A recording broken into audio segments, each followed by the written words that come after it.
we can go ahead and get started. So usually what I teach classes, you guys, I wing it. I like just having conversations. There is stuff that I want to follow in here that's really good. So I'll be looking through this and kind of make sure I don't miss any good points. But Ignite is, for those of you who don't know, it is our new agent training series that this is something I wish I would have had when I started real estate 20 years ago. And we had no training when I started, but this is something that is basically, it's just kind of setting your foundation for your business and to get you into business, kind of get you going, get your wheels spinning, get you some contract written. Well, hey, Marco. So I want to, everybody knows who I am. You get tired of hearing me and seeing me on a regular basis, but I want you guys to all get to know each other. Introduce yourself and let us know how long you've been in real estate and why you made the decision to, start your real estate career. And we can start with you guys and Daphne. Okay, my name's Rebecca Miller, and I took the class in October, signed in November, and my big why. Well, actually, I can't talk about me without talking about my husband. Who's sitting right next to her? Right, Keith. And, it's kind of complicated. I got in because of family, but also that was delayed. Keith and I kind of entered into an early retirement after a motorcycle accident. So it's been 5 years and he's stronger now. But the why is that we want to help family. I love it. I love it. I love it. And how's it been since October, Rebecca? Well, for us, it's a little slow. I think we're, it's probably, we hear that it's slow for everyone, but for us, the dynamic is different because we have some limitations that other people don't have. But working together, there's also some positive things there. We're together all the time, and so we can discuss things at home. And we've gone through training. Keith was in the RESA class after me. There's been a lot to learn. We do have a house under contract, a pre-sale, and it's a long time waiting for that to close. So, well, good. What I take out of if I could give any advice is don't be impatient.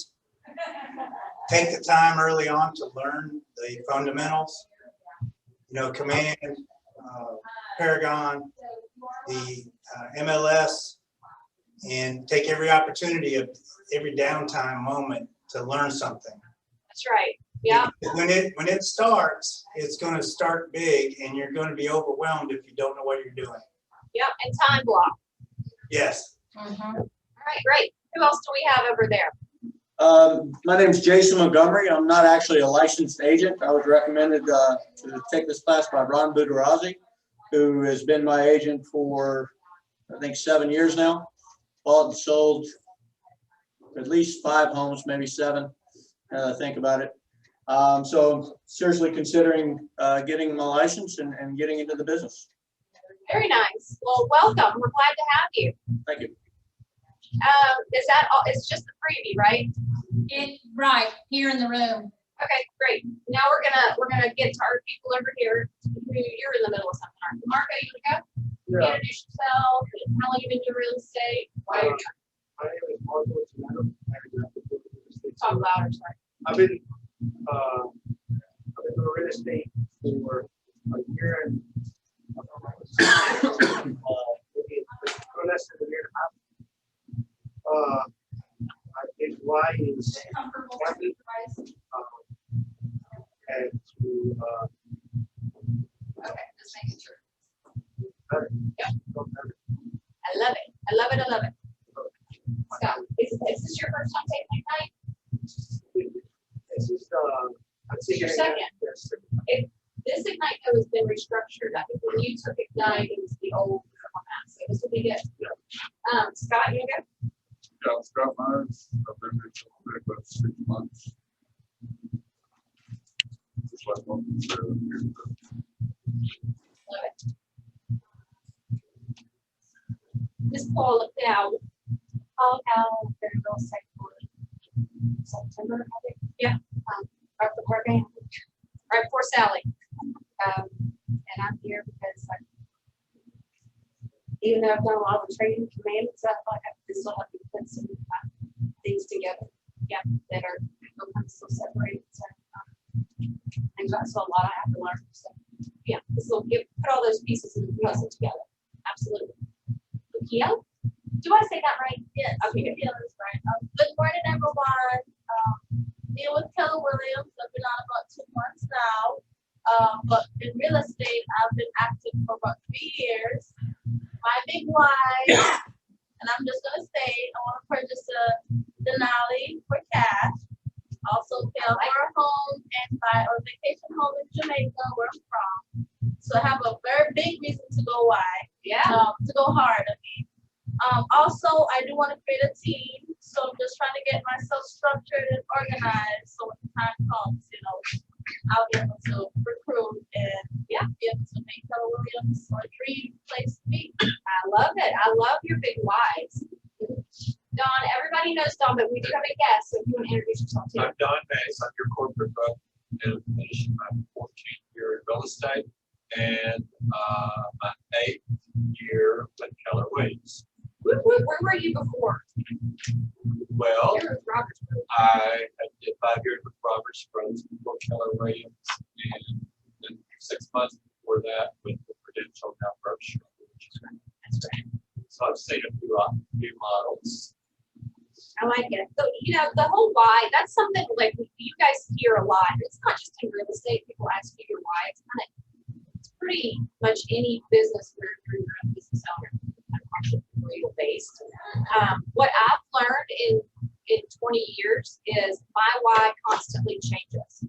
It might be one, now that I'm a mom, she's always my why, but I learned I had to narrow down my why and give it like Nikhil did. I think it's a great example because Freya is always going to be my why, right? For everything, waking up, breathing, brushing my teeth, for Christ's sake. So it's always going to be her, but I realized for me to be stay more focused and purposeful, if I made my why a little smaller every year for set different goals, like buy Denali, pay cash, that kind of stuff is great. It gives you something to work towards. And I don't know if any of you guys logged into Family Reunion about 2 weeks ago, but Gary Keller and Jay Papazan did a wealth building class, and they were specifically talking about wealth building and what is wealth. Wealth to everybody is something different, right? Wealth to somebody could mean I want to net, $3 million a year. Another person, it could be 300,000. So wealth is something different to every person. And one of the things they said that stuck with me is if you don't know what your number is, then you'll never finish running that race. You'll never know when you're done or when you reach it. So figuring out your why and whatever that wealth definition, I think is great. It doesn't have to be monetary. You gotta be able to see it. Yeah, but you gotta know your, when you've reached that goal. Otherwise, you'll just be exhausted and feel like you're running this endless race. So big whys are cool, and it's always nice to hear people's. All right. Background stuff like knocking around. All right, on to the next. All right, what successful agents do every day? Grow your business and run your business. That's pretty self-explanatory. When it gets kind of tricky is, I think, both of these is what does that look like, right? It looks different for every single agent. But I think starting off in a brand new career, your data bank or database, basically your pool of people that you know and that they know you, that is the core and the foundation of everybody's business. I don't care who you are. So it's really important to nurture those people, stay in constant contact with those people, continue to add to that list of people. So on growing your business, you're constantly lead generating for buyers and sellers.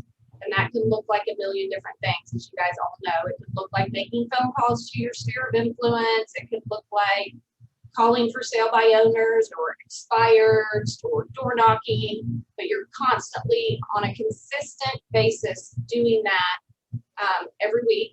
And you make seller listing presentations and get listings, you make buyer presentations and get buyers. I don't know why that says they get listings. And preview real estate.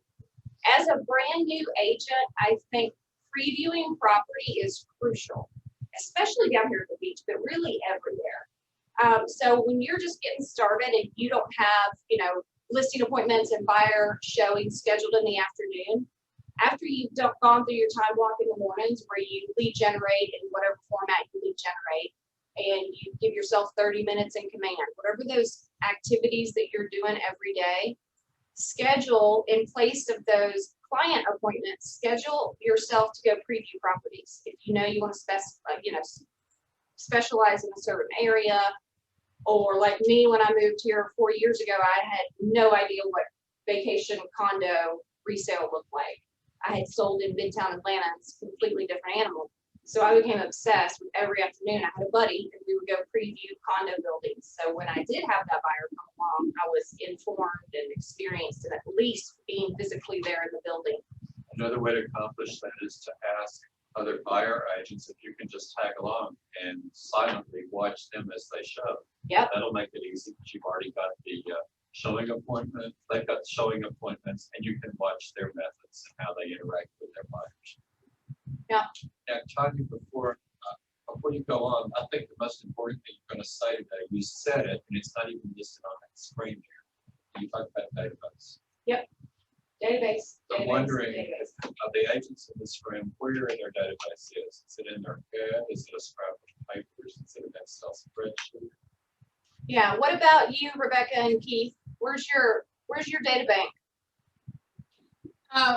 We have people in command, and then they're duplicated in Paragon. Awesome, because you have them on the collaboration. So when you want to put them on a search. Mhm. Gotcha. So you've got everybody in command, right? Everybody's in command though.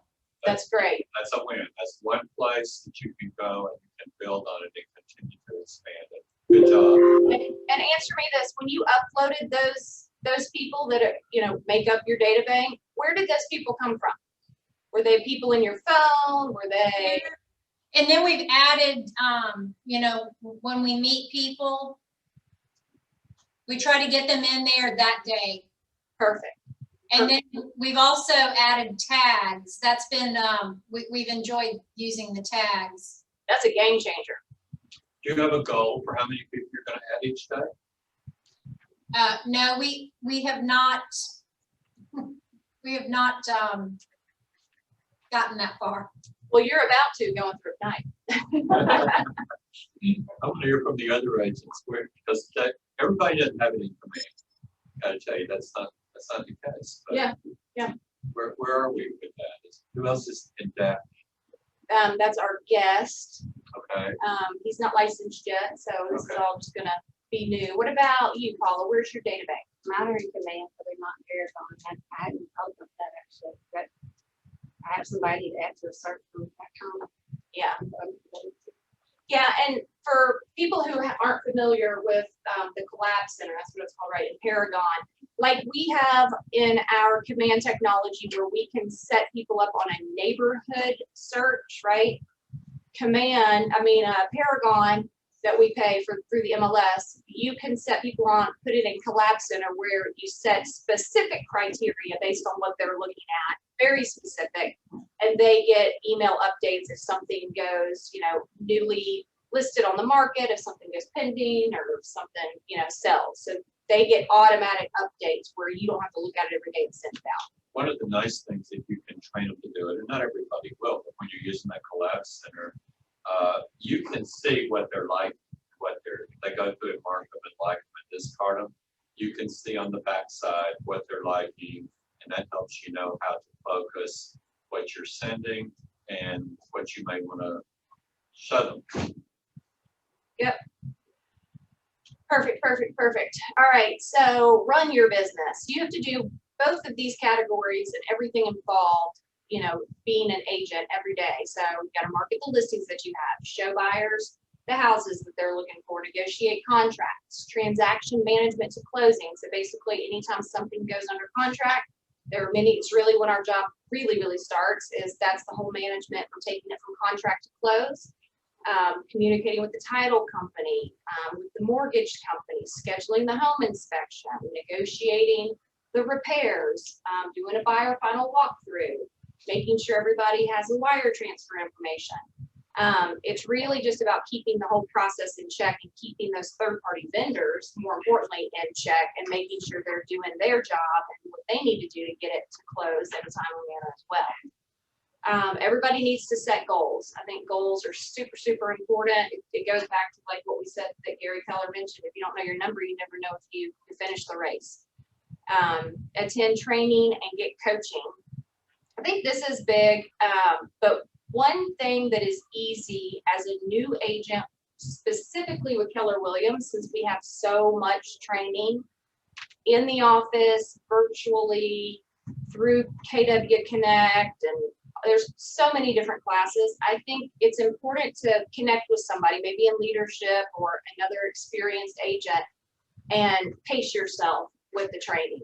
So a brand new agent, I would say, number one, go through Ignite, go through this course, and then just kind of block out what you need to do at every stage of your business. Don't try to go to everything all the time, because otherwise, when are you going to be lead generating and, building a business for yourself? So it's really, and it's so easy. Everybody wants to go to everything because it sounds so great, but we're never going to just have a training once and it never come back. So you'll always have a chance to attend it. Just do it for when it makes most sense for the stage you are in your business. I forget I'm driving. She took my mask.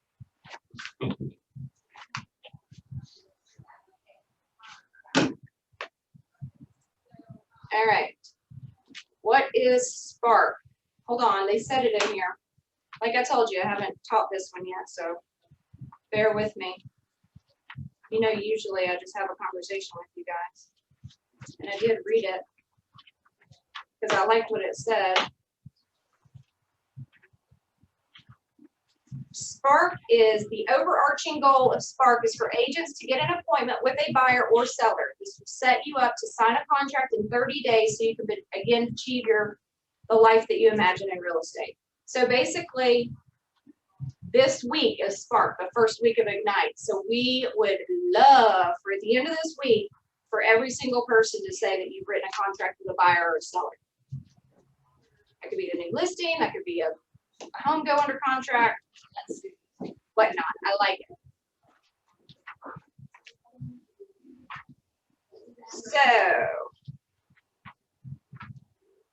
So the whole point of fueling our career is, what is Spark? Start with your sphere. So your sphere of influence, and you'll hear it called SOI. Sphere of influence is basically everybody you know. It could be everybody from your phone. Download that into a spreadsheet and upload it into whatever CRM you use.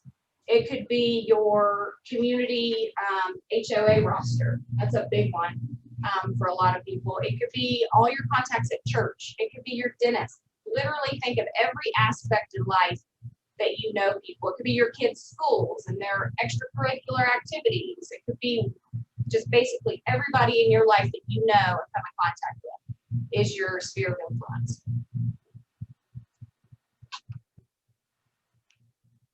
The tools, basically there's lots of tools. So we have a lot of tools, as most of you already know, through Keller Williams. With those tools, since we built them ourselves, comes hiccups in, growing them and making them work effectively and efficiently. And that's the good news is at Family Reunion, Gary Keller did promise and vow that we're gonna stop adding new features and we're gonna focus on making everything that we already have work and work efficiently. So that's very exciting. And the cool thing about that is we don't have to pay any additional money for those. It's basically every tool that we need to run our business, we have with, provided by Keller Williams. So there's no reason to pay, a third-party company bolt-on technology and have that extra expense. So that's a benefit. So know the tools, and the tools don't just include, KWRI's technology. It includes your MLS and DocuSign, whichever one you use. The majority of our people use DocuSign now.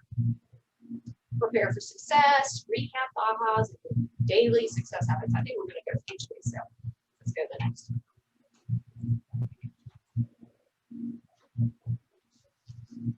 Yep, nothing else about your business will have as big an impact on it as the number of leads you have. Actually, I want to change that. Not that I want to change Gary Keller quote, but I think nothing else about your business will have as big of an impact as how you follow up with the leads that you have, or how you communicate with the leads that you have. Because you can have a data bank of 4,000 people, but if you're not talking to them and touching them in some way multiple times a year, 36 is the new number, right? 36 times a year. That doesn't mean picking up the phone and knocking on their front door and going to see them. That means an email newsletter or a text message or a card, a birthday card, any form of communication. 36 times a year is the number for statistically for them to recognize you as a real estate agent. The number of your leads you had is going to directly come from how many people in your database and what you're doing with it. So back to that database. Yep. And you always need to be feeding it. Always, always, always, every day. Spark the whys and the hows of lead gen, elements of business basics, and then daily success habits. Not really sure I'm going to graph yet.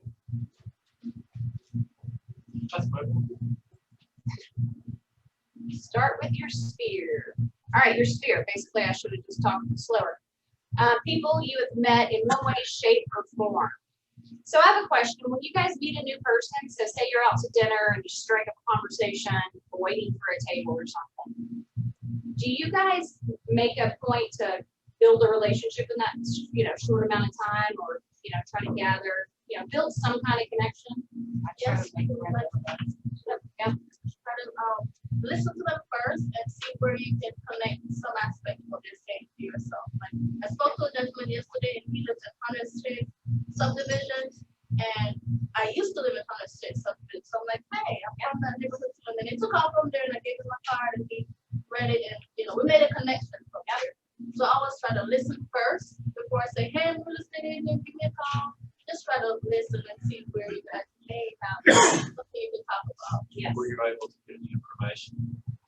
Yes, he moved here 2 years ago, and he had an agent that was not committed to, but he would have passed my information to the subdivision. Is in your database? He took my business card. I have his name, but not his phone. So how might you have gotten this information? We talked about that. Yeah. Can you guys hear Don? What could you say? Tanya, excuse me, it sounds like somebody, when there's a fan or something rubbing up against a microphone somewhere, Oh. and it's interfering with the broadcast. Well, we are still missing ceiling tiles. So if the air is on, that could be it from Sally. Let me see if I can just turn off the air. Hold on. Yes, ma'am. So I was wondering, on a conversation like if you're meeting them at a restaurant or wherever it was, what could you say that might get them to give up that email address or a phone number? I would usually, and I'm working on this because you're right. Most times I'll give up my information, but I don't get their important information.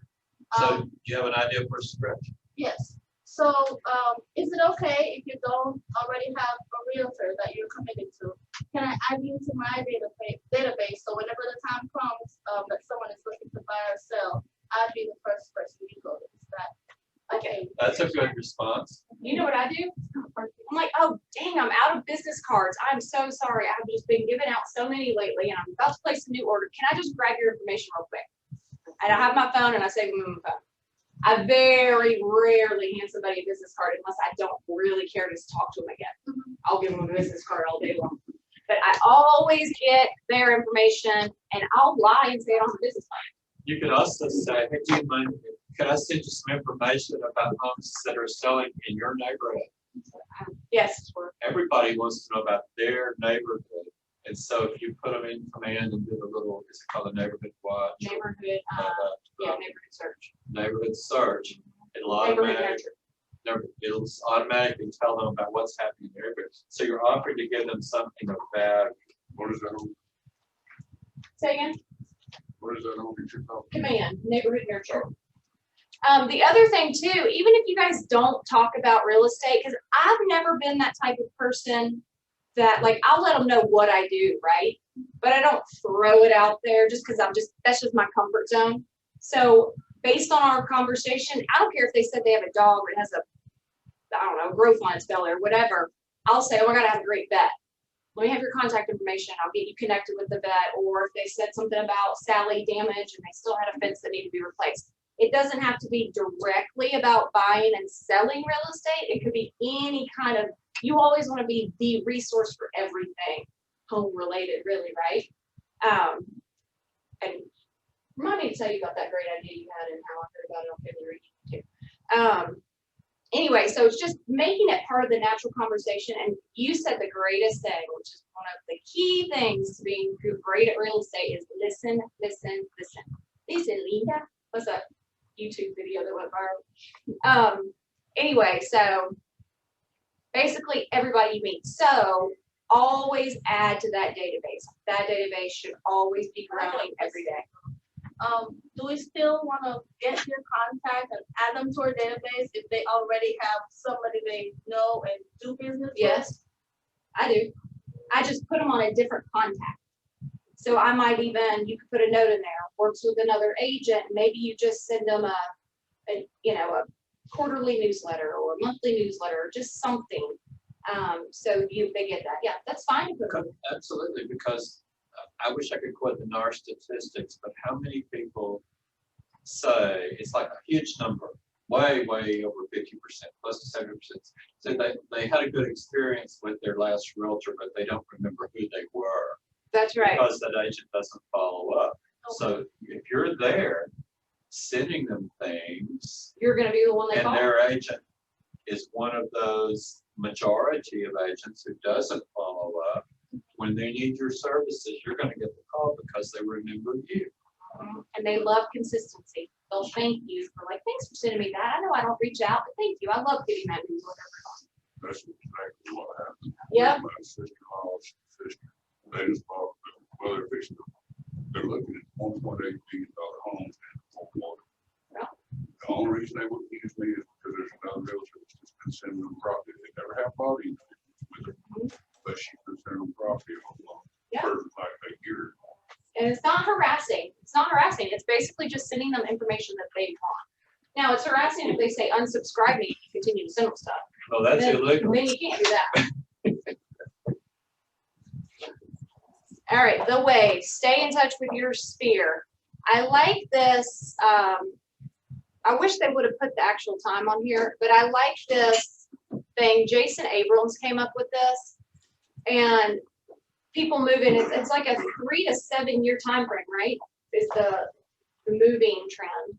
So everybody, even if you get a lead from Duty Agent or Facebook ad campaign for being on Duty Agent, and the people say, we're just looking right now, and we're not going to retire for another 3 years, but we're just getting to know the area.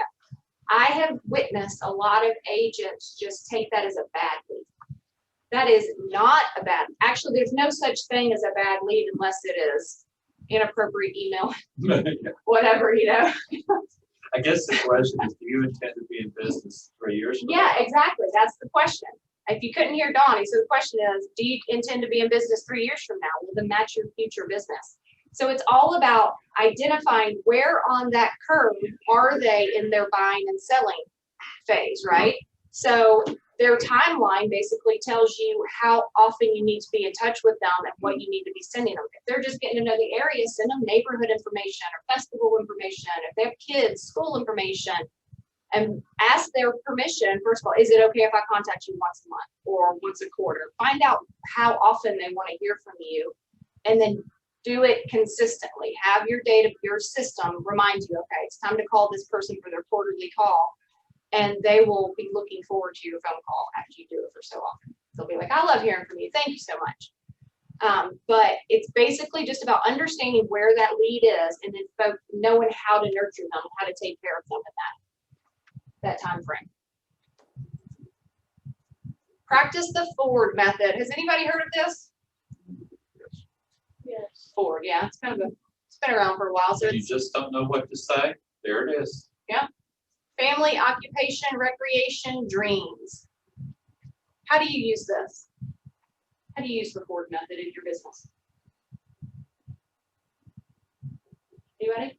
So it's, basically I was reading is when you're calling to follow up on a spare that you probably haven't spoken to in a while, but you know the person. And you start off by asking them about the family. Hey, how's the family? How is so-and-so? Are you still working at such and such place? Blah, blah, blah. Yep. You know, do you still enjoy fishing? You know, all kind of stuff. Yep. Along that script. Yeah. So you use that as your guide, basically, just to break conversation with them. It's You can perfect. also use it with a cold lead. Yeah. When you're calling them and you want to get to know them. Yep. Just directly a conversation in that direction. And some people, this comes really naturally to. I've never had a hard, my dad used to tell me I could talk to a brick wall. I've never had a hard time stirring up conversation, but a lot of people do, and it's uncomfortable for them. And especially when you're in, you might not have it naturally, but when you're doing a new career and new activities and you're learning at the same time, it's a little intimidating sometimes. You know, you get a knot in your stomach. So if you just remember this, talk about these things, and it's great. And the key is, like Lupil said, is make notes. And when you talk to everybody, make notes in your CRM. So next time you talk to them, you go, oh my gosh, did your dog, did his hair grow back from your kid shaving it or whatever you talked about, put it in there. So when we talk to them again, they'll be like, oh my gosh, awesome. And it has open-ended questions. Of course, we can't, or we shouldn't say, hey, do you have kids? Are you married? But you can say, tell me about your family. Because everybody has family. We may have issues, but we've got them. And, and so they'll tell you then what they want you to know. That's right. That's right. That's right. Genuality is the key. Know the tools. All right, the tools you need to be successful. So this is all about KW Tech, it looks like. Keller Mortgage, has anybody in here used Keller Mortgage with their clients? How was that experience, Don? I had a good experience, or two or three good experiences using them. I found an agent, and a Keller Mortgage agent that I like, and he's in my home, I stuck with him. And my clients were extremely happy because they saved a fair amount of money, like several $1,000s. Yeah. Of using Keller Mortgage. I had a very smooth closing. So at that point, I was the hero because I was the only way they're getting to Keller Mortgage is through me, and because of my suggestion.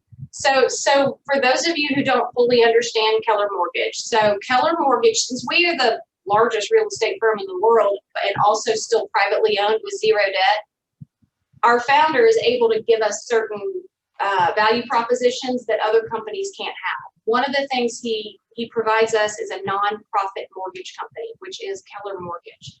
So with Keller Mortgage, the clients are qualified to get a mortgage through Keller Mortgage if they are represented as a buyer by a Keller Williams agent, or if they are selling, if they're buying a home that is listed with a Keller Williams agent. And anybody can get a deal from Keller Mortgage, but they can't get the same deal. But they can't get the same deal, correct? Yeah, Yep. no fee. Yep. No fees, and then a $1,000 rebate if the sales price of the home exceeds The 150. loan is 150,000, yeah. And it's been, when it first got released, all of us were real hesitant, to utilize it because we have our relationships, our established relationships with our local lenders here. But I will say over the last 4 years, it has grown and developed into a really, really great asset for us to use. And I have had probably a half a dozen agents since the beginning of the year have deals that are about to fall through. And I'm like, just give Keller Mortgage a call and see what they can do. And they've actually saved the deal and saved their clients more money. Particularly when you get one that maybe get hung up on paying the buyer's closing costs and seller doesn't want to pay it, the buyer needs and that sort of thing. Well, what if I could show you a way to eliminate your closing costs and get $1,000 towards your prepaid expenses, would you be interested? And of course, Keller Mortgage is the answer, and you have to educate the other agents sometimes, but it's a tool that can help save a sale. Where do loan officers come from? They're all over the nation. So do they work for Keller Mortgage They or do do. they work for, mortgage companies? They work for Keller Mortgage. Yep, directly. And there was a lot of hesitation with agents, it being a remote person, it not being a local physical person. But I will say the feedback has been, it didn't make a difference. It was equally as great. You stay live, up to date on the app. If you have a deal closing with Keller Mortgage, you get up to date, minute by minute updates on where your clients are in that loan process. So you're not having to send an email or send a text or leave a voicemail, wait for the lender to call you back so you can know if, it's through underwriting, it's updated on the app. Another unique thing about Keller Mortgage is that they'll order the appraisal on day one. And if the deal doesn't close, they just eat the cost. They're not asking anybody to pay Oh, their nice. cost. I didn't know They that. order it So before and They order it right away. So if you're even half concerned about the appraisal, they're going to get that out of the way. The appraisal will be ordered at no cost to the buyer, particularly if it doesn't close. Yep. Okay. Down below, I'm going to go with the big circles in the middle now. So virtual consumer, that includes our KW app and your website that every agent gets. The KW app, we have one for our clients and we have one for our agents. Again, these things are still being perfected and we understand they come with a few glitches. But honestly, I think it still makes us stand out way beyond any other company because we're the only company that offers something like that. And it's always worked for me. I haven't, but I'm out of production and I'm not using it on a regular basis like you guys are. So Lead Accelerator, this is our command. Keller, not talking right now. Keller Williams partnered with Facebook. So we have the ability through command to do lead generation ads on Facebook for a quarter of the price that you would if you just went straight to Facebook. The other benefit is those leads, when they come back in, they go right to your command data bank. So you don't have to input the information. They're already auto-populated in there. We've had lately, you guys, insane success with our Facebook ads that we're doing for duty agents. We have had these leads turn into closed deals. With the Facebook ads, it is something you got to play around with a little bit, with the verbiage, with what to say, what not to say, what message are you sending, and we'll do a class on that. If you guys are interested in doing more Facebook ad campaigns, you can't just blast any ad out there and expect to get 60 leads with all real information, contact information in there. There's a little bit of a science to it, but it's not rocket science. Command, you guys all know what Command is. Command is our CRM, and I think it's really great. It has developed really nicely. It's still got a lot of fine tuning to go, but I have utmost confidence that in the next year or two, it's going to be exactly how we want it to be and functional. But I use the heck out of Command. I do email blasts all the time. You can create your own drip campaigns. There's some samples in there for you to use. You can edit them. You can layer them just to make sure your clients are getting touched the right amount of times a year. Connect is basically how we stay in touch with KWRI with training and resources. If you guys have not been to KW Connect, go play around, click on everything. There's endless amounts of classes, resources, listing presentations, buyer consultation packets, tricks and trades and graphic images and you name it, it's on there. And they're constantly updating it. And then virtual market center, doesn't really apply to you guys, and it's not really working that well yet, but this is going to be great in the future for leadership to stay more connected to our roster and our The piece older that agents. is working right now is the commissions piece, so you don't have to do green sheets. Some of you don't even have to know what that was. It was a hideous thing that has gone on before us, and anytime you've got a closing, you just click it into commissions, and that communicates to our administration. Yep. And commissions, I mean, I think that was the one piece of technology change that we have done in the past 3 years that people got excited about and did not argue and did not complain. They were like, yes, no more green sheets. Green sheets just made no sense. But anyway, Evidently, you can put it in even before you close too. you can, You yeah. should. You should, Yeah. yeah.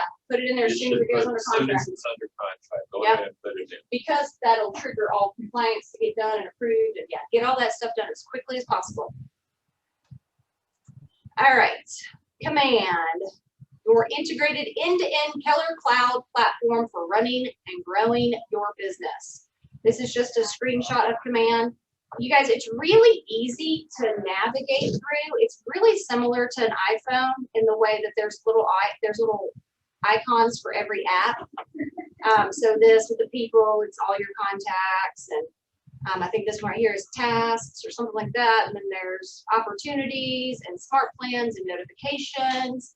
You can set your goals in here, and it'll keep you in check with where you are and where you projected you wanted to be at this time of year. So it'll tell you if you're ahead or behind or right on track to meet your goals. I would highly recommend putting your goals in Command because it breaks it all down for you. But we used to do a class on the economic model, and we'd sit here and calculate based on how much you want to make, how much listings you want it to be, how much buyers, and then we calculate based on the conversion rate, how many appointments you need to go on every week with both sides in order to exceed your goal. They took out all that fuss, and you can just plug and play, and it's right there for you. Is anybody, Rebecca and Keith, do you guys have your goals in Command? I put some stuff in there, basic stuff, like the amount of money I wanted to make. Yeah. And how many deals I'd have to do a month, and how many contacts and all those, the lead generation, all that popped up, so. Good. So you know exactly how many listing appointments you need to schedule per week and how many buyer agreements you need to get signed? Yes, ma'am. I love it. See, doesn't that help? Doesn't that help you on a daily basis to know if you actually accomplished anything for the day? Yes.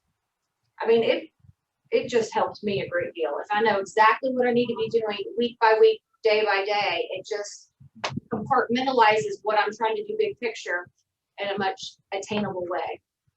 And what you learn too, sometimes when you set your goal, you think, oh my gosh, this is so big, I don't know if I can accomplish this, but you put your big, what you think is a big goal in, and when it breaks it down, it's like, you need to schedule 2 listing appointments a month or something like that. You're like, what? I can do better than that.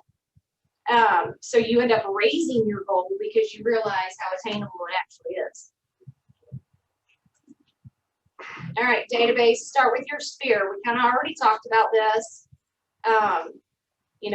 Make sure you tag, like Lukeel said, make sure you identify. And in our CRM, you have the ability to create your own tags or use the ones that are already in there. But organize your database however works best for you. And as you start getting more business and more experience, it'll end up being past clients, referral, or whatever. But whatever helps you. Could you try again? Oh my. Siri's always listening. But start with your sphere and then branch out from there. I was shocked at how many contacts I have on my phone. It's a little disturbing. Your Ignite toolkit. Script book in there, buyer lead sheet, 411. Is anybody not familiar with what a 411 is, or a GPS, or a 135? Let's assume that we're not. All right, so you guys have already established and figured out that Keller Williams loves to have its own little acronym language. It's a little entertaining sometimes, but basically what our GPS, which is also known as a 135, is our annual goal sheet that we use to set our goals for the year. The 411 is the weekly goal. It breaks it down in month and week and sometimes day, right? So that's the one that kind of gives you more focus on your week-to-week, day-to-day activities that you need to do to reach the goals that are in your 135. You can access, I'm sure there's an example of the 135 and 411 in your resource packet. Did you guys all log on to the Ignite, Gulf State Ignite website for all the material on there? Anybody? I just got the email from Jeff. It is, so correct me, is it Gulf State's Ignite? No, What is it? I got it from the email, which. What's the link name? Oh, download material at BITLYK. all right, I'll get the link to you guys, if you don't already have it, but there's a link with all the material. Okay, there's a link where you can go to all the material and the curriculum. And I know there's a pre-listing packet in there, pre-listing questionnaire, buyer checklist, all that stuff. So all the tools are in there. And Melissa will get that to you, Rebecca and Keith. Just ask her and I'll get Jim to get it to these guys, okay? Okay. Prepare for success. Spark learning modules. All right, fuel your career. That's basically what we're talking about today. The rest of this week, it is lead generation is the core of your business. Powerful language gets results. Your database is your business. We already talked about. Set goals that matter. Deliver your value proposition. Find and win the buyer. Find seller leads. A day in the life of a real estate agent. And market center specific module. Elements, that'll be the next series after this week. You guys will learn about prospecting, marketing, open houses, seller appointments, buyer consultations, make and receive an offer, negotiate the deal, financial basics, contract to close, market center specific module. I mean, how cool is this, guys? It's every stage of your business we're going to cover in detail. I'm telling you, unless you build another company, you just don't understand how cool this is. And I'll tell you where a lot of our people need help is these two right here and this one right here. What do you say, Don?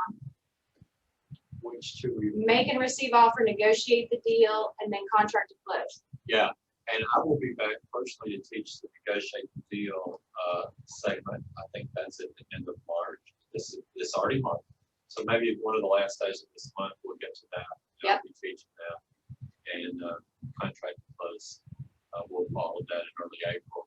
But if you don't have those down, everything else could fall apart. That's right. You gotta know how to make it come together, keep it together. Oh. Yep. All right. The daily 10-4. Okay. Habits, grow and manage your database, prospect, follow up, know your market. All right, these are your daily activities, guys, that you're going to do 5 days a week. Heck, do it 7 if you want to. I challenge you to do it 7 if your personal life allows for you to devote that much time. But every single day, we want you to add 10 new contacts to your database, a minimum of 10 new contacts to your database. Speak with 10 people that are already in your database. Write 10 thank you notes or 10 notes of some sort to the people you've recently contacted and preview 10 homes per week, homes or condos per week. So I have the ability to go in and see only how many contacts you guys have in command. I can't see your contacts. I can't reach your contacts. I can't see any other information or even their name. But we can see every agent how many contacts you have in command already. So I'm going to look, just because I just want to do this, I'm going to look at everybody's number. So I'm going to see, I'm really excited to see those numbers grow over the next 4 weeks. And I'd even challenge you to make that 15 new contacts to your database. And think about all the people you encounter every day just by living life. Gas station, grocery store, your kids' school, dry cleaners, doctor's appointments, people at restaurants. If you happen to belly up to the bar a couple times a week, make that be your contact. Or just people that you might not know in your neighborhood. You might have lived in a neighborhood for a couple of years and you realize you're not very neighborly and you have to make your neighbors. Get out in the streets and go meet your neighbors. Imagine if you do this, how many people will you have in your database at the end of the month? Yeah. You can have a good business based on 400 or 500 people. You could have a great business when you get it to 6, 7, 8, Yeah. 900 people and do the right activities. But the first activity is get them in there with complete information. Complete information is key. As much as you can. And I'll tell you, like our successful agents, like Sarah Turner, for example, and she has a great database and already did, but when she started growing her team, one of the new people she brought onto her team, she gave them the role of going through every single person. I think she had like 4,000 people in there. Every single person in her database. And if they had any incomplete information, whether it be birthday, anniversary, email, phone number, whatever it was, she tasked that person to go figure out that information. So whether it was call and get the information complete or Facebook stalk them. Oh, and that was the other thing. Every contact had to have their Facebook link, their Facebook profile link. That's how detailed her database is and how specific she is with everything that she has to have with all of her people so she can be sending the right information to the right people. I think that's huge, and it was an annoying task for Renee. I think she may do it. But how impressive is that, right? And how great that must have felt when it was all done. So the way to avoid from having to do that is now get all that stuff in there now, and then when you add new people, know that that's the information you want, and you don't have to go back and do that terrible laboring task that Sarah made her people do. So you guys good with this? All these tasks, add new contacts, speak to 10 people, write 10 notes, and preview 10 homes? Yes. Does anybody think it's crazy? Or are you so excited? I'm excited. Just because I have a Yes, fire perfect. somewhere that I'm working with. Yes. And hey, guys, I'll do this with you this month. I'll make that promise, and I'll report what I got. I'll even show you, I kind of share my contacts with the market center. I'll figure a way to prove it, but I'll do it with you because this will help me in my job too. All right. And then if I get a referral, I'll see if I send it to you guys. I'm just kidding. I would send it.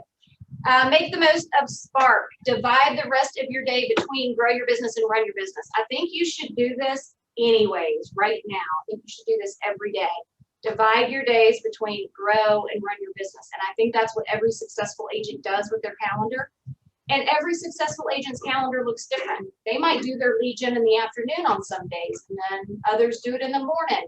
Sometimes people do it in the morning, Monday, Tuesday, Wednesday, and then Thursday they do it in the afternoons because they found that people answer their phones more on Thursday afternoons. Figure out what works for you. It only matters that you do it and you do it consistently.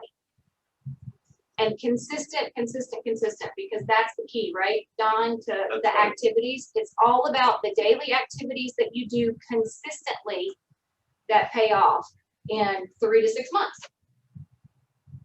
And that's what will happen if you do it consistently. And it's easy to get annoyed after so long, you're like, nothing is happening. But I'm telling you that 3, 4, 5 month moment, it's just things are just gonna pop in. You're going, what the heck? Somebody turned the fire hose on. What happened? Right. And it's everything you've done for the 3 months prior consistently has started to pay off. And that's still the case even after 14 years. The things that I'm doing today and tomorrow are going to affect my income 3, 4, 5, 6 months down the road. Yeah. There's not a whole lot I can do to change my income for next week. It's too late for that. That's right. That's right. Recap and ahas. I wish we could remove ahas from the Keller Williams language. I don't know why. Takeaways. I would take that gold sheet that you had the spark, the 10 contacts, 10 conversations, and have good notes. It was on a screen there. like 31. I think that's, and put that on a mirror somewhere, folks. Make that your everyday, get up and these are the things you do. And I might, and Tanya may help you for this, but if you're going to cheat on any one of those, I would cheat on the 10 homes previewed in person. If you can't get to 10 homes safely, at least review them on the MLS and take a tour. Set yourself up on the hot sheet. Look at every new thing that comes on the market. Look at the pictures, see what they're asking for certain houses in certain areas that are in certain conditions. You may actually see something that triggers a conversation, a memory of a conversation you had with somebody who was looking for something. And you will suddenly become more and more conversational about the market.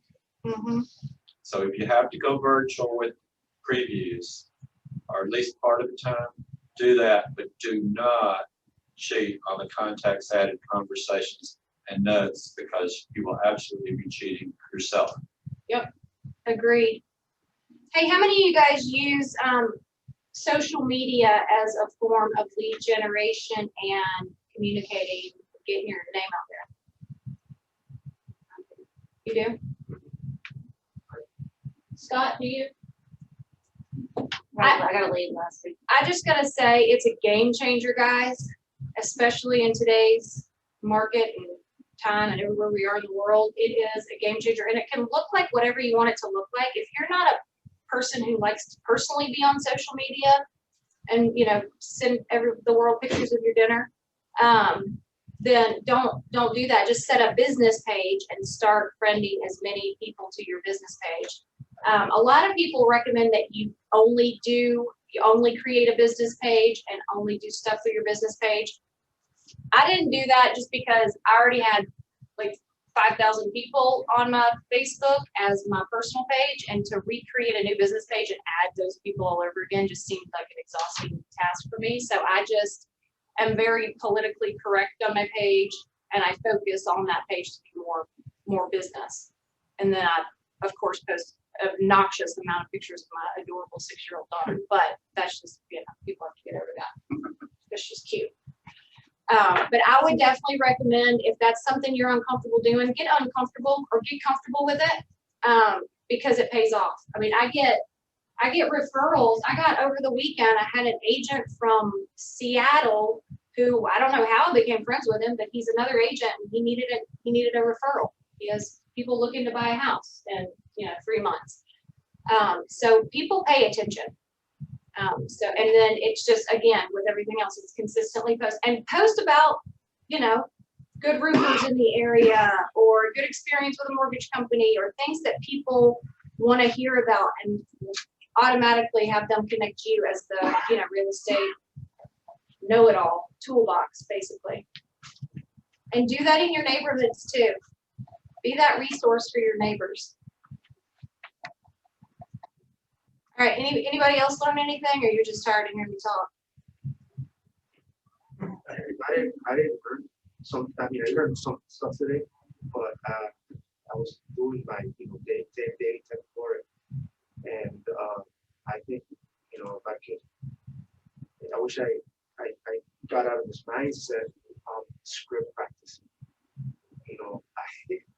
I usually like to let it flow a little bit, but sometimes if you do that, you don't have that focus that you're not so focused on what you're trying to spit out. It's a natural conversation. It's a natural conversation. It's not purposeful, and you might definitely not get what you were looking for if you don't have that purposeful conversation. And you guys are going to be doing script practice throughout this series. Now, script practice can look like anything. I was never comfortable in a classroom with partner enough to do a script practice. I hated it. I hate it too. But I will say that when I forced myself to do it, it ingrained those ideas in my brain somewhere. Yep. So they pop back out, but they pop out more in my words. Yep. Than the Keller Williams words. So if you put the answers to the objections in there Even though it's uncomfortable, they'll come back out when you need them. And what he said is key. It's not about memorizing a script to regurgitate it verbatim. It's about memorizing the message in the script so much, like Don said, it becomes embedded in your brain. It's all about the message you're trying to deliver or the information you're trying to get from the clients. Because ultimately, all our conversations are about is asking layers of questions to figure out if they want to buy, sell, or relocate, or if they know somebody who wants to, and if they do, what's that time frame? Why are they doing it? What are their needs? What's their pain? And it's all about, like Lukeel said, listening. The best thing we can do is keep our lips together and just listen to what they want, what they say. When you speak, you're helping them. We call it overcoming objections, but we're not trying to make them do something they don't want to do anyway. Exactly. I am not a salesman.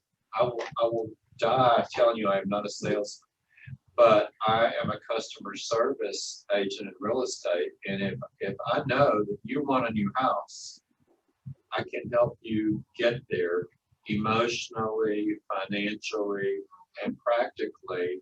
And when you get hung up on some of those things, I can talk you off the ledge. Yeah.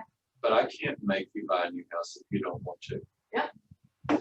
Yeah, and I think that's key too, is like, I think as a new agent, it's hard to not think about when is that next deal coming, to think about the deal. But if we figure out a way to kind of rewire our brain, because it's really not about that. We got into this business for many different reasons, a variety of reasons, but it's to help people, right? And that's why I got in, because I knew I wouldn't get bored. There was no ceiling of income. What I wanted to do with my life was up to me. You know, you get out what you put into it. And it was always interesting, always growing and always evolving. And I love helping people. So figure out what help they need. And if you have a way to help them, then just do it. If you don't, then still be some kind of resource for them. And, you know, but I think it makes sense. It's so easy to get so wrapped up either on your goal or, you know, making a commission, but your clients can smell a mile away. All you're thinking about is getting a commission check or a closing. Yeah. So you got to figure out a way to separate that in your mind in these early stages. Yeah, it can't be about the money. Yeah. The money will follow. If you do the activities and you do them for the right reasons, you will have money follow, and you'll be blessed with the results. But if you lead with money, you're going to crash and burn sooner or later. Yep, it's true. I mean, I can smell those people out. I always run from those salespeople. I hate it. All right, who else? Rebecca, Keith, Jason, did you decide you don't want to do real estate anymore? No, this was actually very informative. Yeah, I think I'm going to commit. I really do. I want to talk to you offline if I can. Absolutely. Do you have my contact information? I do. Ron provided that. All right. Okay. Yeah, I'll be in the Orange Beach office all day, so give me a shout. Okay. Well, Tanya, I'm finding everything I'm reading to be reassuring about just do your fiduciary duty towards your client. Yes. Do what's best for them. You know, don't, like you said, don't think about the money. Think about what's best. Don't push them into buying a house they can't afford. Yep, that's right. And if you do these lead generating activities that we're going to be talking about on a consistent basis, you will end up in a phase where you become, once you're coming from abundance, that's when that clicks, right? You can then not only, you know, pick and choose who you work with. Like you might meet a seller and say, I don't see this being a positive kind of thing on either side, so I'm going to refer you to another agent. Like that's probably the most empowering moment in your business, when you have enough experience to know, I don't want a listing that bad because I'm going to kill this person, or they might kill me, or whatever. And know that you can go on and just be just fine in your business. But it's all about the activities and doing them consistently, because I've seen so many agents who get so close to that moment of magic about to happen, they've been doing it and they just have that moment, they're like, I'm done. And they just needed to go a little bit further, and their business would blow up. So But you're right, Keith, it's all about doing what's best for your clients. It's not about us at all. Ahas to achievement. How has your thinking changed? What ideals, your mindsets renew? We just did that basically. What do you feel differently about, and what was meaningful to you today? I don't think it was that in depth. Well, let's just say, let's break it down. Is there one thing that you're going to do or do differently upon leaving here that you didn't have as your priority? I'm gonna do the 10. The tasks. You're going to do the 10. Because now I feel like I've been challenged to do it, so I'm pretty good. That will pay off for you. What are you going to do, Martha? Script practice. Gonna practice Yeah, scripts. script practice. Okay. And Just- okay. I mean, that, I do that. I'm doing that already. I learned. Yeah, you do that. Yeah, I do. Yes, but absolutely, I think it's, like I was saying, I was doing it at work, and I screwed up my script because I thought I could do it, from the flow, and I screwed up a word, and it ends up clicking on it. And understand it because I screwed up in how I was presenting my what do you call it, farming. Mhm. And so I was like, I was like, wow. Then it clicked on me. I was like, what?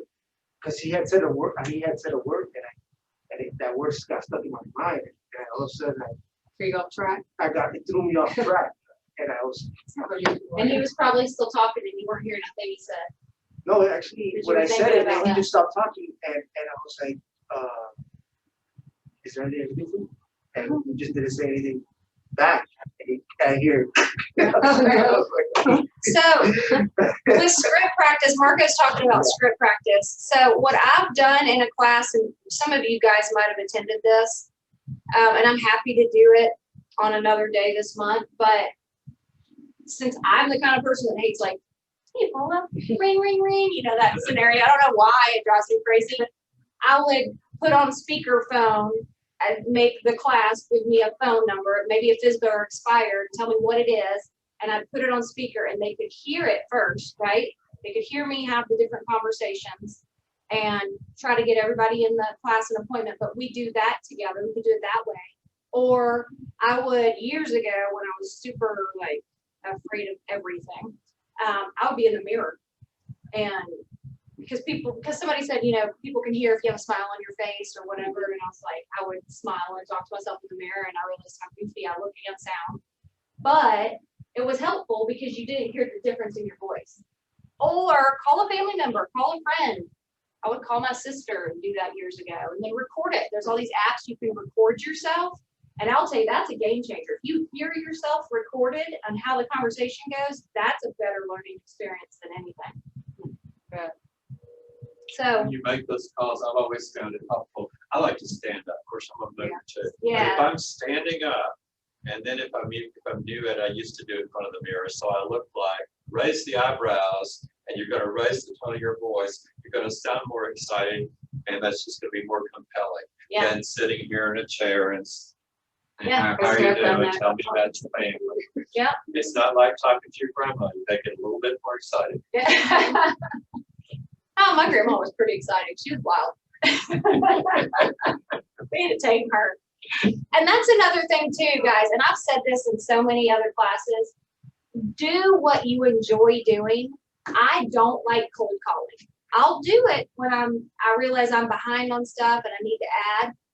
But I'd rather go out and be face to face with people and meet new people and build those relationships organically, because I'm better at that than I am picking up a phone and doing cold calling. I feel like my whole body shuts down. My brain starts to think about what vacation I want to go on. All I hear is the humming of the AC. It's like I turn into this weird person and I don't like it. So I don't do it as much. But other people are magicians on the phone, like Lynn Cook. You put her on the phone, she can dial 100 people in a day and make 10 appointments. She's magic and she loves it.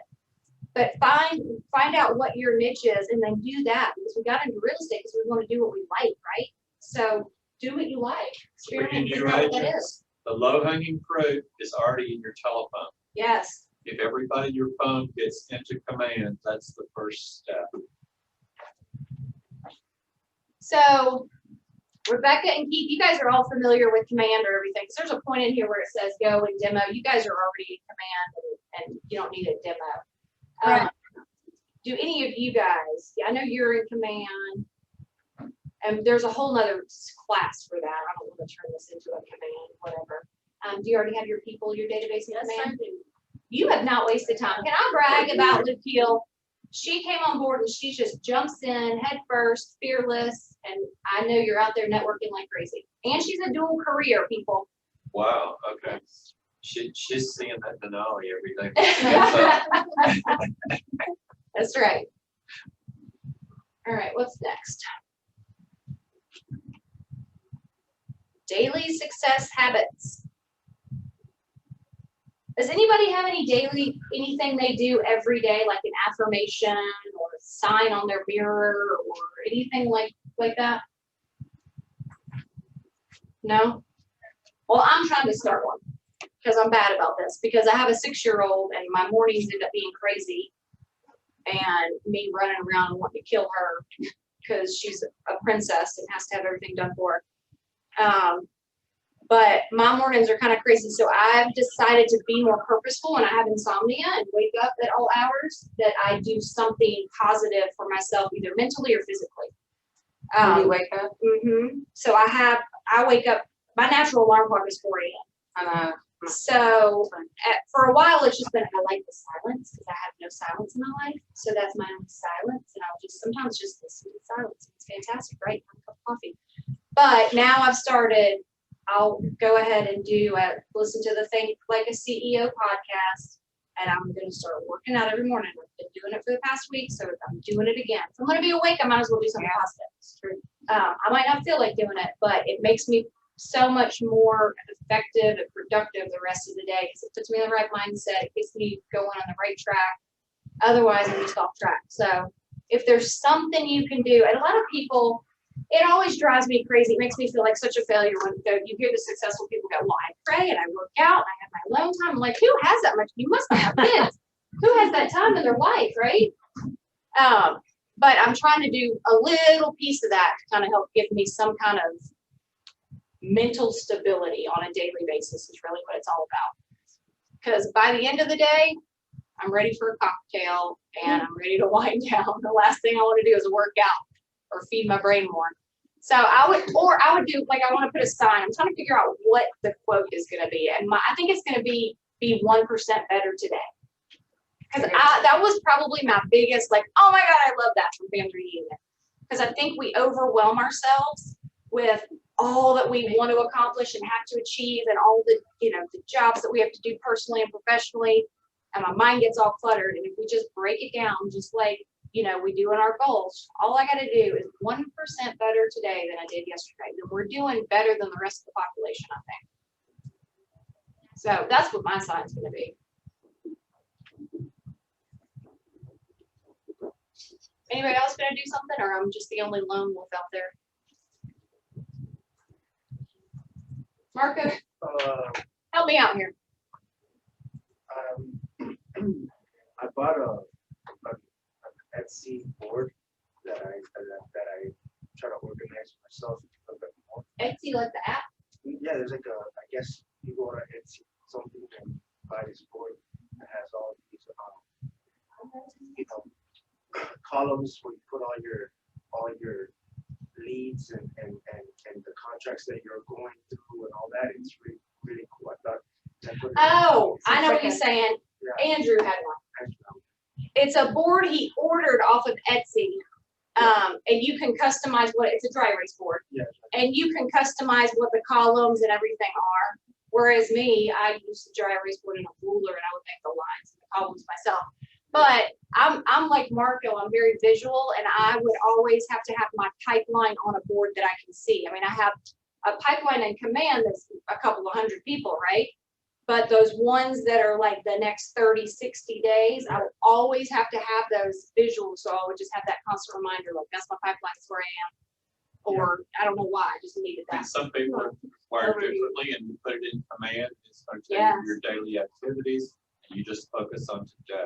You just do today. So you got to figure out what works for you.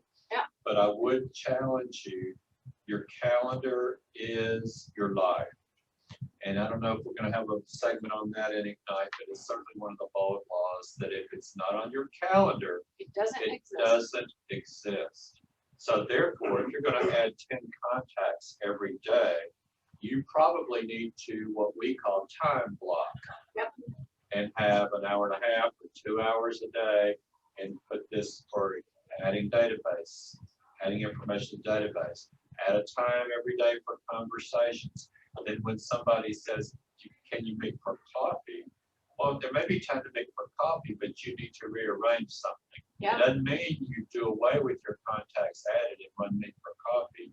It means you move that to this afternoon and meet them for coffee in the morning. Or I'm sorry, I really am booked because you've got an appointment with your future. That's right. I like that. I have an appointment with my future. I like that, So Don. you need to put it on your calendar. And if you want to get a little more creative, you can start color coding your calendar. That's one of the things that I teach my mentees. If I'm doing an exercise that is going to result in money, it's going to be green. If I'm doing exercise like getting a massage, that's going to be something for me personally, and my calendar is sort of a salmon pink color. If I'm having a closing or a walkthrough that's going to be immediate money, that's red. Yay. Then things that I do for the market center, they're a certain color. But the point is, you can look at your calendar and tell if you're getting out of balance. If there's no green on my calendar for a week, there's going to be a dip in my income down the road. Yeah. I do the same thing Don does with my calendar. And I've had to get so detailed where I have to time block for my personal stuff because I can get super productive and effective at work, but every time that happens, everything at home falls down the gutter. Like I feel like I either have to have chaos at work and home is great, or home is chaotic and work is great. And I hate that. So I'm trying to find out that balance. And what I've started to do is time block for going through Freya's folder after school every day. I mean, it sounds silly, but and it sets reminders. That's a discipline. Yeah. You've got a time block for your relationships. Are you going to have a date with your significant other? When are you going to have? You gonna ever when are you have going to have a getaway? Go ahead and plan. This weekend we were planning for what we're going to do at the end of April for a weekend getaway. Because if we don't plan it this far in advance, it's not going to happen. Yep. Yeah. Time blocking is key. And in addition to time blocking, following the time block. Yeah. Following it. If you don't look at your calendar and know what you got scheduled, then you're just going to be flailing, and all that time blocking you did doesn't make any sense. But I can't live without my calendar. I even get a little crazy sometimes with my to-do list. And I will put my to-do list as an appointment on my calendar because I'll look at my calendar so much now, I'll forget to look at my to-do list, even if it's right to the right of my calendar. I don't look at it. I just peripheral vision block it out. I don't know what I do. But I put it on my actual calendar, and it looks like I've met with 25,000 people in a week, but really I've just done 25,000 things in a week. But you have to figure out what's going to work for you. Yep. But for most of us, it does involve writing it down, recording it. Either some of you need a pen and paper on an old-time day timer because that's just how you're best wired. Then get yourself a day timer. I love Google. I love it here. It's here. Me It's too. there. It's everywhere, and it's free. That works for me, but that doesn't mean that's going to be your thing. But you got to have a way to organize and discipline your life. And hey, Jason, I want to say something real quick because I was just thinking if I would have been you 20 years ago, right, had this class and been able to do these activities before I even get licensed, Don, can you imagine how much further advanced he's going to be when he starts his career? Oh, wow. So I would encourage you, Jason, if you do decide to commit and, get your real estate license, go ahead and gather your existing database, put them in a spreadsheet, and I actually have a pre-done spreadsheet I can share with you that's easy plug and play. But put it in a spreadsheet and start doing these things already. Meet 10 new people and add them to your database and go ahead and start these habits because more importantly, it's about training yourself to get into the habits of doing these daily activities. And if you do that before you're even licensed, holy crap. Yeah. That will be insane. I'd probably write a book about it.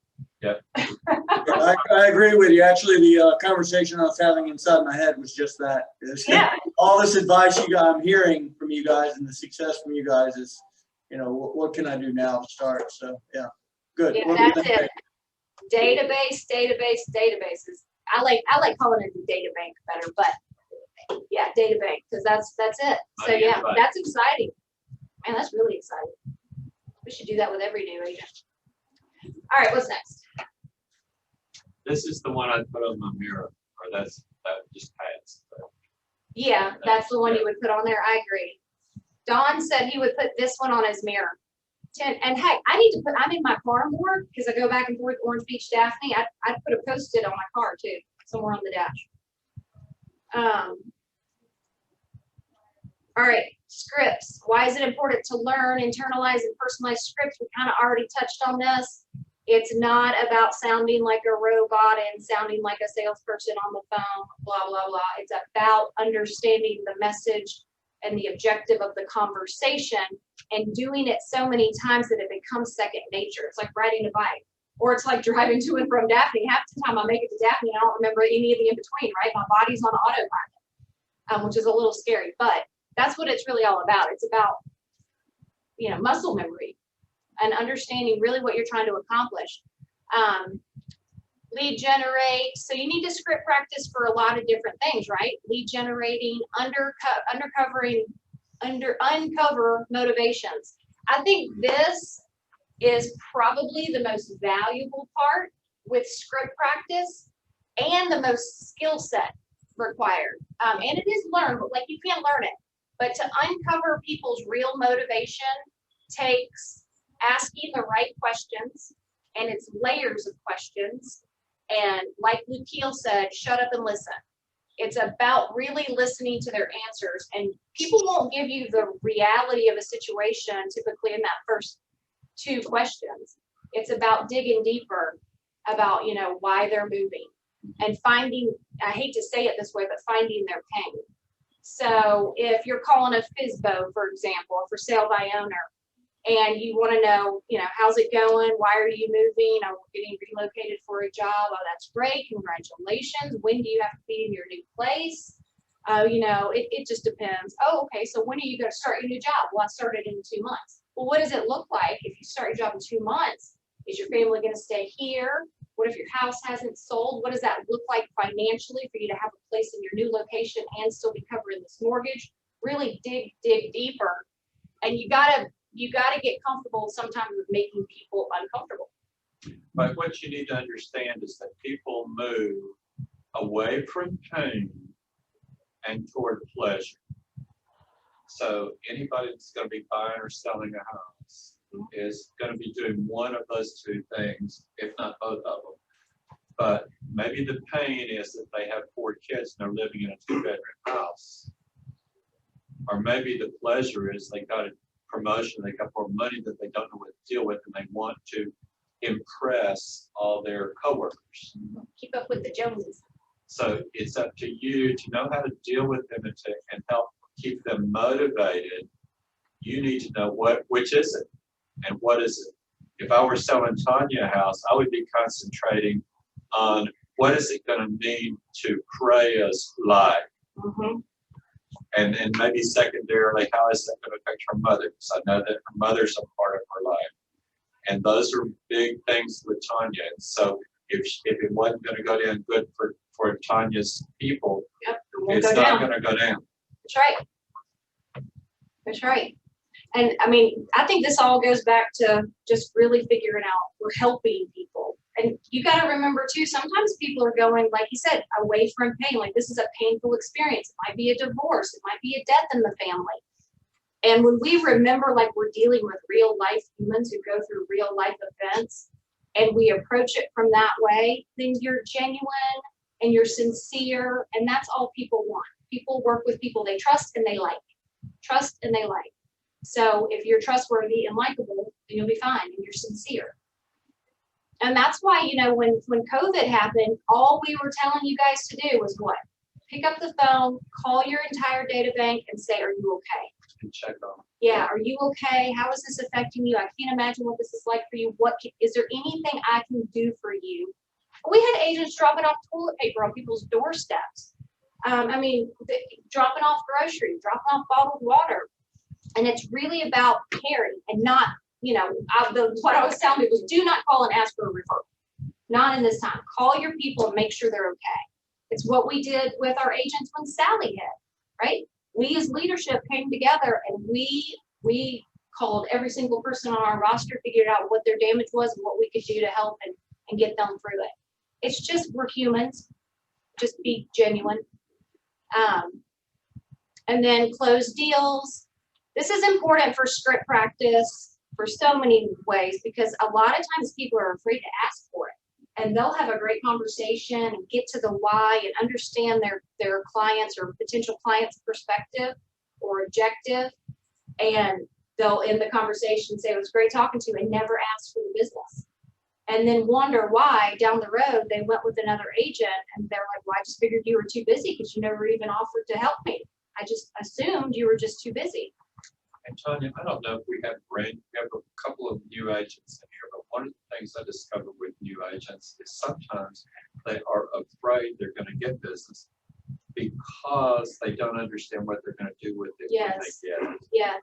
And what I want to say to every new agent is go get it. We will help you deal with it. Yeah, you got more support than anybody on the planet by being with us. Ask yourself if you're afraid that somebody's going to say yes. If that's the question, then let's talk about it and figure out make sure you understand you have a support system. New agents should have a mentor. You've got two brokers, you've got leadership, and you're in a culture of agents who help agents. So you're not going to get anything that you're going to be left out on an island with not knowing how to handle. Yep. There's never a time where I've witnessed an agent needing help and there's not 1,000 agents right behind them offering what they can do. Whether it's just picking up the phone or asking, or if it's posting something on our private page, there's what is it? Mind blowing and so makes my heart happy is like seeing our new agents jump into that culture. Donna Dewberry is an example. Brand new agent on phone duty, and the agent calling for help was an agent thinking she was calling my number and thought she was talking to me, but she was talking to Donna Dewberry. She called the office number and Donna was like, okay, what can I help you do? I don't know how to do that, but I'm going to figure it out and I'll call you back. And it wasn't until like 10 minutes in the conversation, the agent was like, this doesn't sound like Tanya's voice. But Donna didn't care. She was jumping in and helping, and she didn't say, that's not my job. And for brand new agents, this is where I say you can fake it till you make it. Yes. You don't fake it when you're writing the deal or negotiating. You want somebody backing you up. But in terms of go get the deal, act like you've already had 100. Yeah. Go get it. Bring it in. I don't ever let nobody know that I'm doing it. Good. This right here is my big experience, because I worked 30 years and retired and never used What, CRM? computer. No, the computer. That's my biggest obstacle. Well, once you get to a point, hire somebody to do it for you. Don't ever touch it. Yeah, and that's the thing. I mean, I don't know if you guys heard Scott, but he's not a tech person. And you are not alone, by the way. There's more agents like Scott than there are not. And people didn't get into the real estate business to perfect the technology that our company built that we need, by the way. So if you don't want to learn it, then pass that on to somebody else and bring somebody else on board that you can pay and do that stuff for you. Don't forget we have Jamie as a resource too in our Orange Beach office that has been great. She's been with us a short time, but she has dove in, learned our technology, and she will do as little or as much as you need. So don't let those things kind of hold you back. There's always a way around. Yeah, a spouse or a kid could do your data entry for you. Yeah, I had probably 4,000 old paper closing files, and I paid a college student to put it in an Excel spreadsheet for me and put all the previous client contact information and mortgage company and everything in a spreadsheet. She did it in like 3 days. So there's all leverage, the stuff you hate. Speak in terms customers can understand. This is big. Communication is important. So don't speak in Keller Williams acronyms. You know, I've always, in talking to people, it's always been a natural thing for me, but I always try to mirror their energy that they put off, right? If it's somebody that's very, very introverted and quiet, I'm not going to go in screaming and hooping like I usually do when I'm hyper or had 2 cups of coffee. I'll, like, you know, be more calm and won't have so much body language or whatever, because I don't want to scare them. So kind of mirror the personality that you're talking to.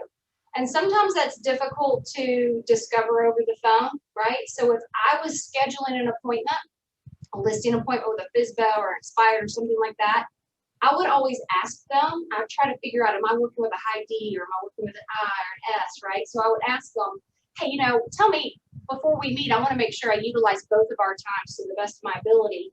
Are you somebody that gets distracted with conversations and we could go on and on and on and talk? Or are you like somebody that likes to get to the point? Because I don't want to waste either one of our time. And they'll tell you what kind of personality they are. That way, when you go in, if they're a high D and they like to get right to the point and they have a busy schedule, they want to get in, get the paperwork signed, and get out, then you know you're dealing with that. Or if it's somebody else, you still want to get in there and get the stuff done, but you want to complement their personality a little bit. And then build confidence. Honestly, you guys, all it takes is just doing it. The more calls you make, the easier it gets, and then you're less worried about the no or how the conversation goes, because it's just a natural flowing conversation. So just get on the horse, basically. Any additions, Don? No. All right, this is where you're supposed to script practice. I'm gonna let you guys decide if you want to do this. I'm sure you probably need to use the bathroom. I would recommend doing some form of this. Rebecca and Keith, I mean, this should be easy for you guys. You guys talk to each other all the time. You probably script practice with each other, don't you? I just read her mind. Wow, you might be the first man on the planet to say do that.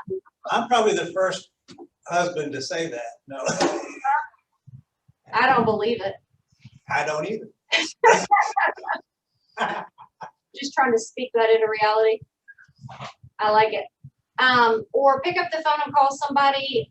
Just take 15 minutes. We don't need 30 to do it, but take 15 minutes and go make some phone calls. And what time is it right now? 2:35. All right, hold on, wait a second. Don't do that yet. Compliance, do not call. Let's get through these and then we'll let the end be, if you want to go do script practice and make phone calls, you do that. How about that? Is that okay? All right, so compliance, do not call. Don, I'm gonna let you do this one. Mr. Booker. You need to be very aware, if you're doing cold calling, and do we have a do not call this link? I'm not sure that I don't think we do. I don't think we do. And we don't do a lot of cold calling. I don't really do a lot of cold calling. I've been able to make a comfortable 6-figure income based off the people that I've met and the people that were in my database. And so that's my prescription. But if you're late you call, and we're going to need to, if you're going to do cold calling, you've got to know if they're on the do not call list. And so follow up with us and we'll have to help you figure out how to do that. If you know them from some other place, some other way you've got their name, it's fine to call them. Just be very aware that if they don't want to talk or they say, I'm not on the do not call list, say, you know, I'm very sorry, I won't bother you again, and then hang up. Same way with emails. If you're going to do an email campaign with people that you don't know that are not, haven't agreed, you've got to have an unsubscribe link or a way for them to get out of it. So when you're putting people in, always ask permission. Do you mind if I send you some information about homes in your neighborhood or what things your neighborhood are selling for, that kind of thing, whatever your script may be. And if you keep it to that, and then you do what you promise, you probably won't have many people unsubscribing. You need to strike the right balance. I mean, there are people on Facebook that have so many posts that I end up, snoozing them for 30 days or even unsubscribing. You don't want to be that person. You want to be interesting and engaging. So just be very conscious and careful about the way that you do your cameras down here, and you do your outreach. Any questions about that?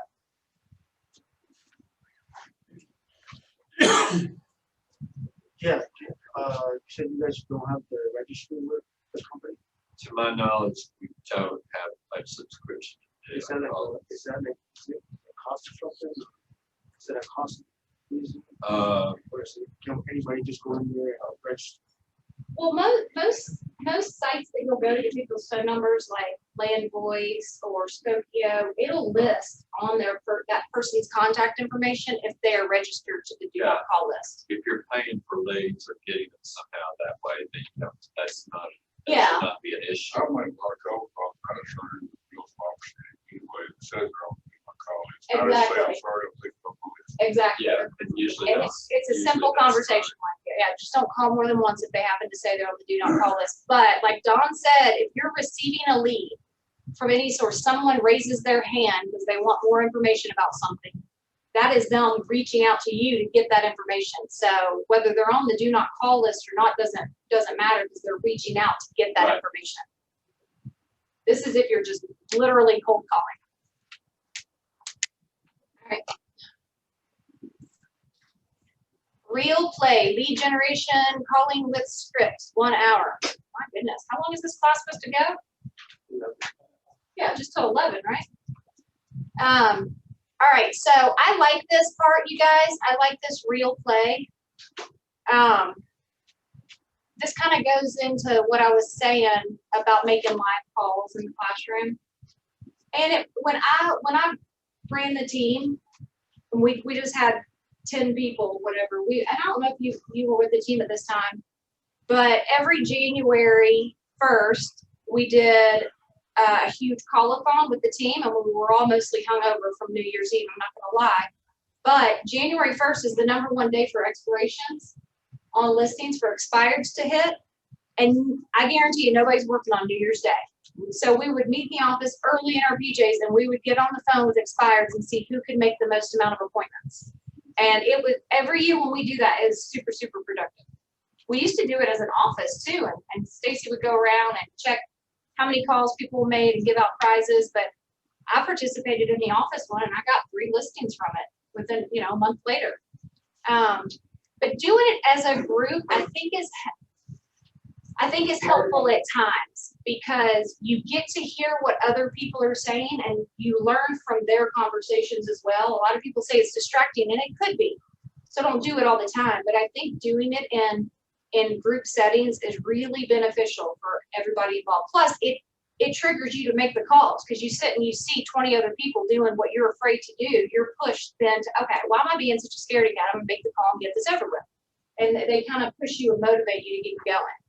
And this is something Danita and I were talking about a couple of weeks ago as we were thinking about doing a script lead gen workshop and doing it on a regular basis. Maybe it's once a week, do it for a month, right? We all get together as a group and we have a script off challenge of some sort, right? We all do it together and we make it fun and, we laugh at each other and enjoy each other and learn. And then we take it down to certain winners. And then we have the script champion for the Daphne Fairhope Orange Beach office. And we encourage Mobile to do the same thing. And they find their winner. And then we have a script off between Mobile and Daphne. And we let our MAPS coach be the judge. And you guys win like a weekend at a spa or something, have some big prize.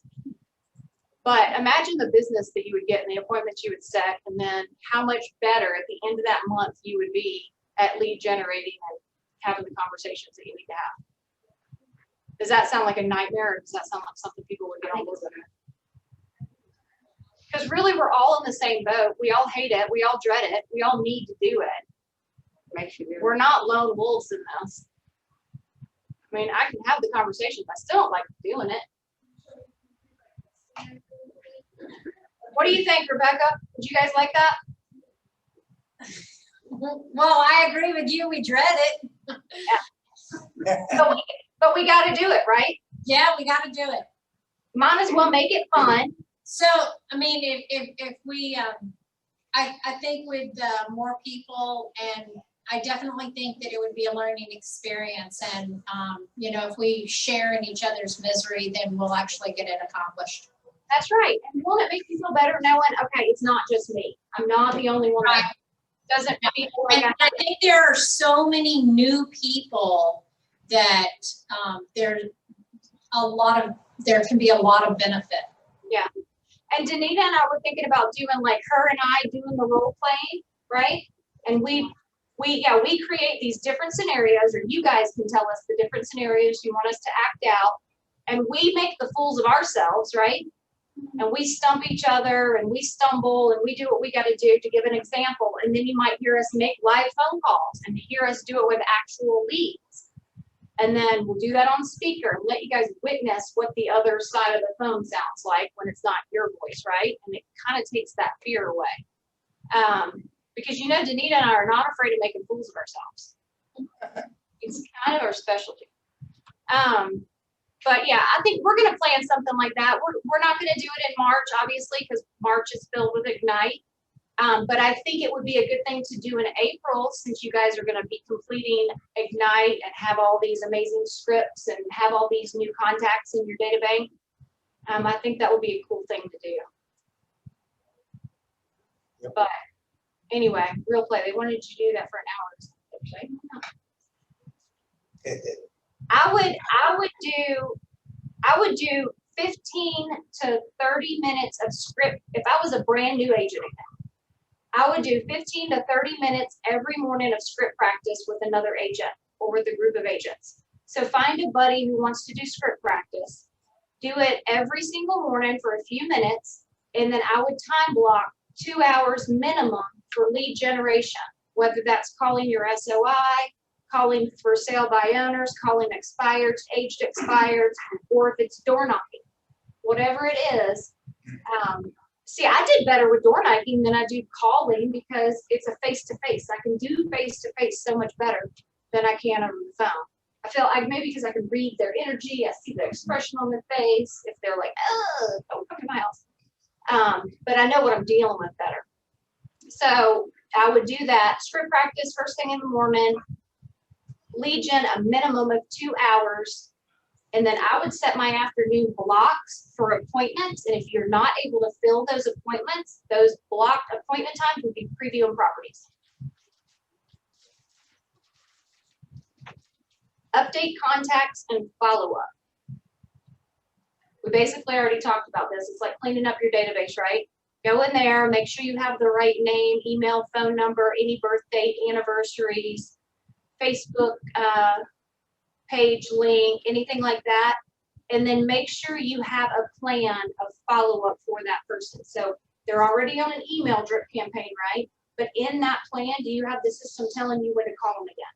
Create that task that tells you in 2 weeks, call and see if their trip to Gulf Shores is still a go for the end of April, right? Create yourself a task for every single person when you need to have a physical follow-up and why you're doing it. Contract practice, this is great. I'm glad they bring this in here. So they're saying do this every day, Dawn. I don't agree with this. What we're going to do starting in April, so we're going to do Ignite every other month. Then the next month, we're going to have a contracts workshop day. So we're going to give basically you guys scenarios. Okay, you represent a buyer. Now they found this house, and we'll pull a house from MLS and say they want to make an offer. This offer price, these contingencies. Now write the offer and submit it. We're going to do real life scenarios because, like Don said, he has noticed, we've all noticed that agents are not taking that first step to generate leads because they're afraid they'll actually get the business and they don't know what they need to do. So we see a lot of agents attending all the classes so they can feel like they know everything before they do it. The truth of the matter is, even if you attend all the classes 5 times back to back to back, and you've taken every single class, you're not going to know how to do it when you get that deal. It's all real life experience. Every client, every deal, every scenario is going to be unique. And the way you learn is by actually doing. So if we give mock scenarios and make you physically write out a whole agreement and do the whole big picture, we'll say a listing scenario, a buyer scenario, Okay, now they had the inspection and they want these repairs, draw up the addendum. We're gonna do kind of real life stuff like that. So, Counter offers too. correct. Counter offers too, yes, yep. And it'll be, also Rebecca, because I know you'll like this. We're gonna do the same thing for DocuSign, and we're gonna say, go through it, now submit it, now do everything. It's all gonna be kind of a workshop, so we do it together. Thank you. Oh, I like DocuSign now. Yeah, most people do after they get over that hump. And we did teach us our contract class, again, take that, hear 2 or 3 different ways, maybe even from different people. From time to time, I'll teach contract to close. I'd love for you to hear that class. That's one of the ones that I think is most important, keeping it together from the time that you get a contract all the way to closing. And it's not the same class that the title company comes and teaches. That's fine, and it's a good class from their perspective, but you need to hear from an agent broker perspective how to get something closed and things to consider along the way. Yep, and how to separate emotions from your deals, right? Absolutely. It's a big You know part. that 85, 86% of the deals that fall apart because agents don't play well with each other. Yep. And that starts with emotion. Yeah, the So- only ones that should have emotions in the deal are the buyers and sellers, right? That's right. All right. Get help. Command, connect. Use command and connect to get help. Guys, I can't stress this enough. And I'm guilty of not using this resource as often as I should, because we're all instant gratification people. I think that's just the criteria. That's the criteria of being a real estate agent, right? We want instant gratification. Being human. Yeah, in a human, especially in today's society.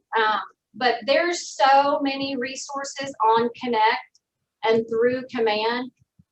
You know, time block 15 minutes a day to go play. Just go in there and doodle around and click some buttons. You can't break it. And just get familiar. They are always updating Connect, but I'm telling you what, content and stuff they're doing and adding on there is pretty impressive. Some pages I wish they would update more often, but I'm not complaining. There's no other company out there that has the resources like we have. So take advantage of those resources and get to know them and get familiar with where everything is.